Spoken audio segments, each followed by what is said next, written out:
शहरात वाढत चाललेल्या वाहतूक कोंडीला आळा घालण्यासाठी महापालिकेच्या अतिक्रमण निर्मूलन पथकानं आज सोमवार जोरदार मोहीम राबवत टाउन हॉल, सीपीआर चौक, पॉवर टॉकीज त्याचबरोबर सायबर चौक परिसरातील सिग्नल जवळील अनधिकृत अतिक्रमणावर कारवाई केली। या मोहिमेत 5 हातगाड्या, 15 लोखंडी स्टँड बोर्ड, 8 लोखंडी जाळ्या आणि 1 स्वागत कमान जप्त करण्यात आली।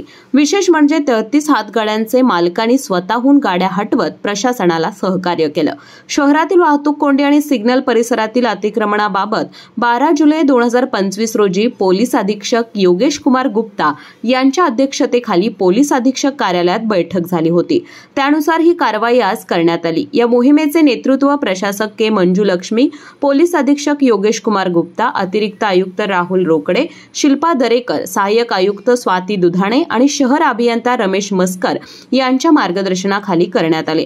कारवाईत उपशहर अभियंता सुरेश पाटील, अरुण गुजर, अतिक्रमण अधीक्षक विलास साळोखे, सहाय्यक अधीक्षक प्रफुल्ल कांबळे, कनिष्ठ लिपिक सजन नागलोत, मुकादम रवींद्र कांबळे, शरद कांबळे, प्रशांत आकुर्डेकर तसेच अतिक्रमण विभागीय कार्यालय क्रमांक 1 ते 4 आणि लक्ष्मीपुरी, राजारामपुरी पोलीस ठाण्यांचे कर्मचारी सहभागी होते।